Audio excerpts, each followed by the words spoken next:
આપણે જ્યારે સ્વિચ પાડીએ એટલે તરત જ લાઇટ ચાલુ થઈ જાય, ખરું ને? પણ ક્યારે વિચાર્યું છે કે આટલી સરળતાથી વીજળી કેવી રીતે મળી રહે છે? આની પાછળ એક આખી જટિલ સિસ્ટમ કામ કરે છે અને એનો હીરો છે ટ્રાન્સફોર્મર. તો આજે આપણે એ જ જોવાના છીએ. એ ટ્રાન્સફોર્મરની જાળવણીની એવી દુનિયા વિશે જાણીશું જે આપણી નજર સામે નથી આવતી, પણ એના કારણે જ આપણી લાઇટો હંમેશા ચાલુ રહે છે. હવે આ જુઓ, આ છે એક ઇલેક્ટ્રિકલ ટ્રાન્સફોર્મરનું મેન્ટેનન્સ શેડ્યુલ. કદાચ જોવામાં બહુ રોમાંચક ના લાગે, સાચું ને? પણ વિશ્વાસ કરો, આ બહુ જ મહત્વનું છે. આ એક પ્રકારની ગાઈડબુક છે જે એન્જિનિયરોને બતાવે છે કે ટ્રાન્સફોર્મરને એકદમ ટીપ-ટોપ કન્ડિશનમાં કેવી રીતે રાખવું, જેથી આપણને મળતી વીજળીમાં કોઈ વિક્ષેપ ન આવે. તો ચાલો આની અંદર ડોકિયું કરીએ અને જોઈએ કે આમાં શું શું હોય છે. ઓકે, તો આપણે આખી વાતને સ્ટેપ બાય સ્ટેપ સમજીશું.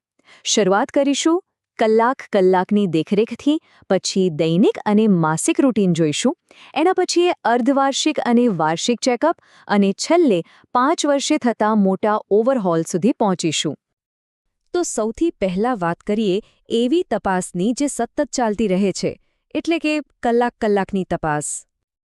હવે સવાલ એ થાય કે એવો તો શું હોય છે ટ્રાન્સફોર્મરમાં કે એના પર દર કલાકે 24 કલાક નજર રાખવી પડે? ચાલો જાણીએ.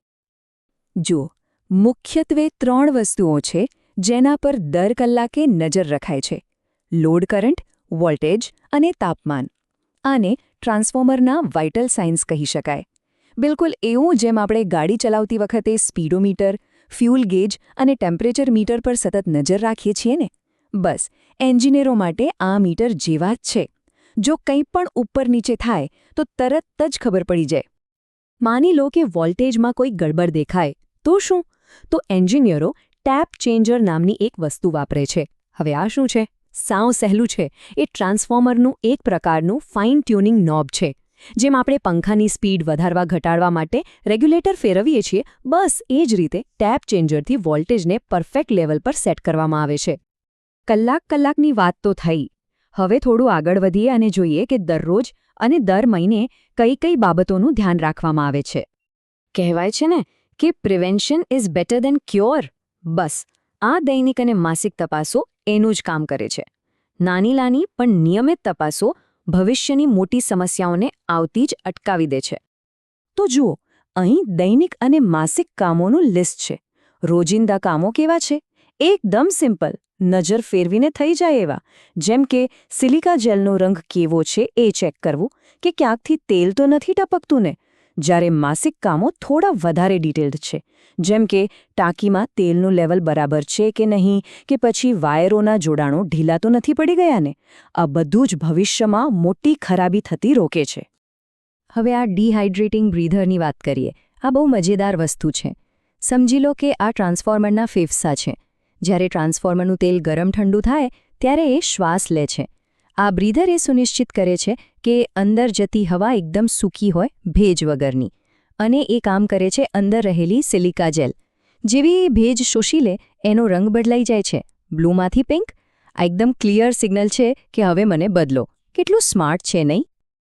ચાલો હવે આપણે મેન્ટેનન્સ કેલેન્ડરમાં થોડા આગળ જઈએ. હવે વારો છે અર્ધવાર્ષિક ચેકઅપનો, એટલે કે દર 6 મહિને થતી તપાસનો. આપણા ઘરની જેમ ટ્રાન્સફોર્મર પણ બહારના વાતાવરણનો સામનો કરે છે. વરસાદ, ભેજ, ધૂળ. તો સવાલ એ છે કે એને આ બધાથી કેવી રીતે બચાવવામાં આવે છે? આનો જવાબ છુપાયેલો છે આ 6 માસિક તપાસમાં. અહીં મુખ્યત્વે 2 વસ્તુઓ ચેક થાય છે: કન્ઝર્વેટર ટેન્કી અને કેબલ બોક્સ. આ બંનેનું કામ ટ્રાન્સફોર્મરને બહારના વાતાવરણથી સીલ કરવાનું છે. જેમ આપણે ચોમાસામાં આપણા ઘરમાં પાણી ન ઘૂસે એનું ધ્યાન રાખીએ, બસ એ જ રીતે આ તપાસ ખાતરી કરે છે કે ભેજ કે પાણી ટ્રાન્સફોર્મરના સંવેદનશીલ ભાગો સુધી ન પહોંચે. સારું, હવે આવે છે વાર્ષિક નિરીક્ષણ. આને તમે ટ્રાન્સફોર્મરનું ફૂલ બોડી ચેકઅપ કહી શકો. અહીં હવે ફક્ત ઉપરથી નહીં, પણ અંદરથી ઊંડી તપાસ કરવામાં આવે છે. તો આ વાર્ષિક ફિઝિકલમાં શું હોય? હવે ખાલી આંખે દેખાતી વસ્તુઓ નહીં, પણ અંદરની મશીનરી તપાસવાનો વારો છે. જેમ આપણા હેલ્થ ચેકઅપમાં બ્લડ ટેસ્ટ અને ઇકેજી હોય છે, એ જ રીતે અહીં ટ્રાન્સફોર્મરના તેલનું કેમિકલ એનાલિસિસ અને એના ઇલેક્ટ્રિકલ સર્કિટના ટેસ્ટ કરવામાં આવે છે. આ વાર્ષિક નિરીક્ષણના કેટલાક મુખ્ય મુદ્દાઓ છે. જો ટ્રાન્સફોર્મરના તેલનું વિશ્લેષણ થાય છે, એનું ઇન્સ્યુલેશન કેટલું મજબૂત છે એ મપાય છે, અર્થિંગ બરાબર છે કે નહીં એ ચેક થાય છે. એટલું જ નહીં, એની સેફ્ટી સિસ્ટમ્સ જેમ કે રિલે અને એલાર્મ પણ ટેસ્ટ કરાય છે. ટૂંકમાં ટ્રાન્સફોર્મર અંદરથી પણ એકદમ હેલ્ધી છે કે નહીં એની ખાતરી કરાય છે.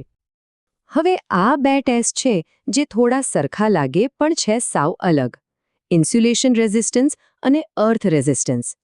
ઇન્સ્યુલેશન રેઝિસ્ટન્સ ટ્રાન્સફોર્મરની આંતરિક સુરક્ષા માટે છે. એ વાયરોને એકબીજા સાથે ટચ થતા અટકાવે છે, જેથી શોર્ટ સર્કિટ ન થાય. બીજી બાજુ અર્થ રેઝિસ્ટન્સ બાહ્ય સુરક્ષા માટે છે. એ ખાતરી કરે છે કે જો કોઈ ફોલ થાય તો ખતરનાક કરંટ સીધો જ જમીનમાં ઉતરી જાય અને કોઈને નુકસાન ન થાય. સારું, કલાક, દિવસ, મહિના અને વર્ષની વાત થઈ. હવે આપણે આ મેન્ટેનન્સ સાયકલના સૌથી મોટા અને સૌથી મહત્વના પડાવ પર આવી ગયા છીએ: દર 5 વર્ષે થતો મેજર ઓવરહોલ. દર 5 વર્ષે ટ્રાન્સફોર્મર એક સંપૂર્ણ નિરીક્ષણમાંથી પસાર થાય છે. આ કોઈ નાનું મોટું રિપેરિંગ નથી, આ તો એની સંપૂર્ણ કાયાપલટ છે. આનો એક જ ધ્યેય છે: ટ્રાન્સફોર્મરને એવી રીતે તૈયાર કરવું કે આવતા 5 વર્ષ સુધી જાણે નવું જ હોય એમ કામ કરતું રહે. અહીં એક શબ્દ સમૂહ ખાસ ધ્યાન આપવા જેવો છે: જરૂરિયાત મુજબ. આનો અર્થ શું છે? આનો અર્થ એ છે કે આ કોઈ ફિક્સ્ડ ચેકલિસ્ટ નથી. જેમ એક ડૉક્ટર દરેક દર્દીનો ઇલાજ એની તબિયત પ્રમાણે કરે છે, એ જ રીતે દરેક ટ્રાન્સફોર્મરનો ઓવરહોલ એની પોતાની સ્થિતિ અને જરૂરિયાત પ્રમાણે કરવામાં આવે છે. આ એકદમ ટેલર મેડ પ્રોસેસ છે. તો આપણે આખા શેડ્યુલમાં 13 કરતાં પણ વધારે પ્રકારની અલગ અલગ તપાસો વિશે વાત કરી. આ આંકડો જ બતાવે છે કે આપણી પાવર ગ્રીડને ભરોસાપાત્ર રાખવા પાછળ કેટલી બધી મહેનત અને સતત જાગૃતિની જરૂર પડે છે. અને હવે છેલ્લે એક વિચારવા જેવો સવાલ: આપણે જે વાત કરી એ તો ફક્ત એક ટ્રાન્સફોર્મરના મેન્ટેનન્સ શેડ્યુલની હતી. જરા વિચારો, આપણી આસપાસ, આપણા શહેરોમાં, દેશભરમાં આવા કેટલાય ટ્રાન્સફોર્મર હશે જે દિવસ-રાત ચૂપચાપ પોતાનું કામ કરી રહ્યા છે, જેથી આપણું જીવન અવિરત ચાલતું રહે.